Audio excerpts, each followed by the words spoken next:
उसके बाद अब हम सम पॉलिटिकल लीडर और सम सीनियर जर्नलिस्ट की स्पीचेस के ऊपर बात करेंगे, उनके ऊपर रिएक्शन के ऊपर मैं दूंगा, उनके बयानात के ऊपर नज़र डालते हैं। आइए।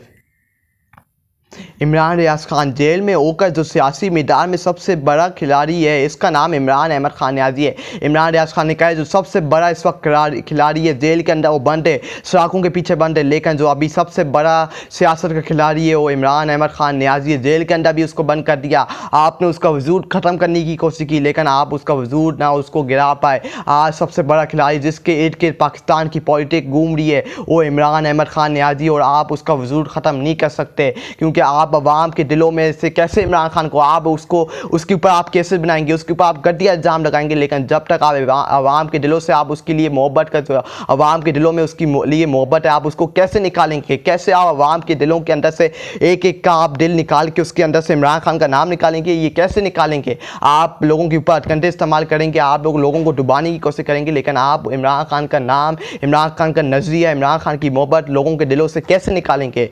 उसके बाद मोहसिन नकवी, जिरका करने की इजाज़त सबको है, हज़ारों लोगों को लाना जिरका नहीं है, किसी को मुतवाज़ी अदालत लगाने की इजाज़त नहीं दी जा सकती। पीटीएम पख्तून जो पार्टी है जिसके ऊपर वफाक ने पाबंदी लगा दी और फिर उन्होंने जिरका बुलाया और हज़ारों की तादाद में जिरका आया और फिर उनके ऊपर फायरिंग की गई, उनके ऊपर ओपन सेलिंग की गई, वहाँ लोग शहीद भी हुए। पीटीएम के ऊपर पाबंदी लगा दी कि ये मुल्क के लिए ख़तरनाक पार्टी है। पीटीएम का साथ देने वालों के खिलाफ कार्रवाई होगी, इनके शनाख्ती कार्ड और पासपोर्ट ब्लॉक किए जाएंगे। मोहसिन नकवी जो वज़ीर दाखिला और पाकिस्तान, उससे कहा जो पीटीएम का साथ देगा, जिसके ऊपर वफाक ने पाबंदी लगा दी कि पाकिस्तान दुश्मन पार्टी है, पाकिस्तान ये एजेंसियों की मदद करती है, उनके लिए काम करती है, अगर इनकी किसी ने मदद करने की कोशिश की तो उनका पासपोर्ट और उनका शनाख्ती कार्ड ब्लॉक होगा। इससे आप कुछ ही कर सकते हैं जब तक आप ऑन द टेबल। कल मोहसिन नकवी, अली अमीन गंडापुर, फैसल करीम कुंटी जो कुछ दिन पहले आमने सामने थे, जो आमने सामने होकर लोगों को टाल देते, जो आमने सामने होकर एक दूसरे को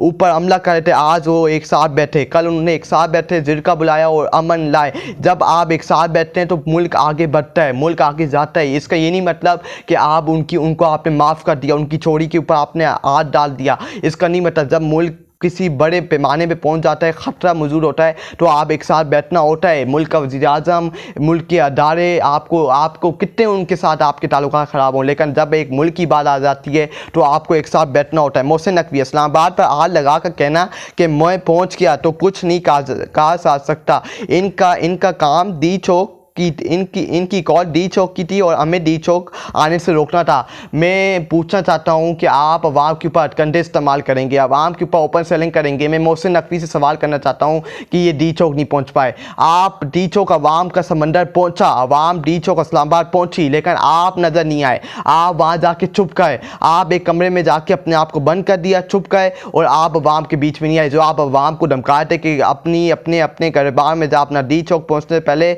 आप लोग डी चौक पहुंच नहीं सकते। अवाम ने डी चौक पहुंच के भी दिखाया और वहाँ खड़े होकर भी दिखाया, लेकिन मोहसिन नकवी साहब आप नज़र नहीं आए डी चौक इस्लामाबाद। आपका ना रूह कहीं नज़र आई, ना आपका चेहरा कहीं नज़र आया। जो आप लोगों को धमकाए थे, आप एक सूबे के वज़ीर आला अली अमीन गंडापुर को धमकाए थे, आप इमरान खान को धमकाए थे कि अपनी कॉल वापसी लो, लेकिन कॉल नहीं वापसी ली गई और लोगों ने डी चौक इस्लामाबाद पहुँच के दिखाया, लेकिन आप नज़र नहीं आए। और जो हुकूमत के वज़ीर थे जो धमकाए थे लोगों को कि आप पहुँच के दिखाओ, आप लोगों ने पुलिसों की बड़ी तादाद खड़ी कर दी कि लोगों को मुकाबला करना है, इनका मुकाबला इनके ऊपर ओपन से, लेकिन लोगों ने इस हथकंडों का मुकाबला किया और डी चौक इस्लामाबाद पहुंच के दिखाया। लेकिन मोहसिन नकवी आप नहीं खड़े हुए। अगर आपने धमकी दी थी तो आप अवाम में आते कि मैंने धमकी दी थी, मैं वो बनता हूँ जिससे धमकी दी थी कि डी चौक पहुँच के दिखाओ, आपने निकलना चाहिए था।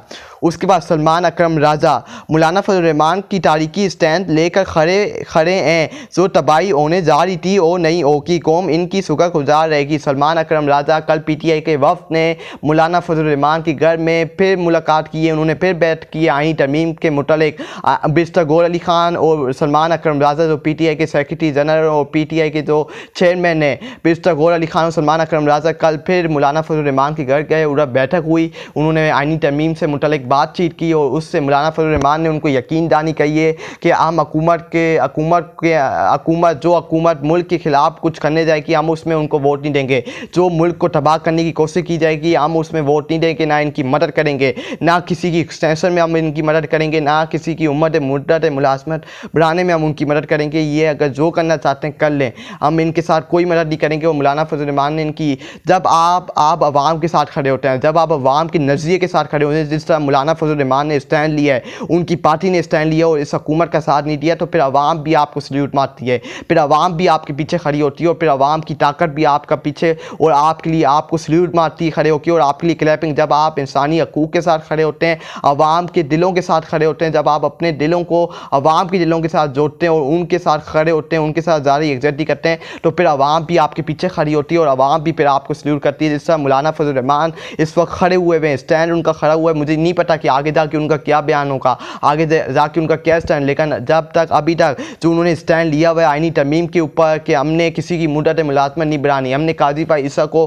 घर भेजना है, उसने जो इस मुल्क के ऊपर जुल्म इस्तेमाल किया है, हमने उसकी मुद्दत मुलाजमत में इजाफा नहीं करता। आज मौलाना फजल रहमान ने स्टैंड लिया हुआ है तो आवाम उनके पीछे खड़ी है, आवाम उनकी शुक्रगुजार है, आवाम उनके लिए क्लैपिंग कर रही है, आवाम उनको सल्यूट मार रही है कि मौलाना फजल रहमान और उसकी पार्टी ने स्टैंड लिया हुआ है। उसके बाद बिस्तर गौहर अली खान, मौलाना फजल रहमान से बहुत अच्छी मुलाकात हुई, हम मुतमईन हैं कौम के लिए, पार्लिमान के लिए और आज़ाद अलिया के लिए अहम मुताहद है। बिस्तर गौहर अली खान ने जाते हुए कहा कि हमारी मौलाना फजल रहमान से बहुत अच्छी बात हुई है, बहुत अच्छे मुज़ाकरात हुए हैं, उन्होंने हमें यकीन दहानी करवाई है और मुतमईन है कि कौम के लिए, पार्लियामेंट के लिए और आज़ाद अलिया के लिए हम मुताहद हैं। ये आईनी तरमीम कब्ज़ा करके, आईनी तरमीम को नाफिज करके ये पाकिस्तान की सुप्रीम कोर्ट को, पाकिस्तान की अदलिया को डुबाना चाहते हैं, बर्बाद और तबाह करना चाहते हैं और आवाम से उनका इंसानी हकूक़ छीनना चाहते हैं। और मौलाना फजल रहमान के स्टैंड पे मैं दोबारा उनको सल्यूट मारता हूँ, जो उनकी पार्टी और उन्होंने इस वक्त स्टैंड लिया हुआ है इस मुल्क को बचाने के लिए। अगर वो आज हुकूमत के साथ मिल के ये वोटिंग करवा लेते तो आज आवाम का जो इमरान खान के डेथ वारंट पे भी साइन हो जाते और इंसान हमसे और मेरी कौम से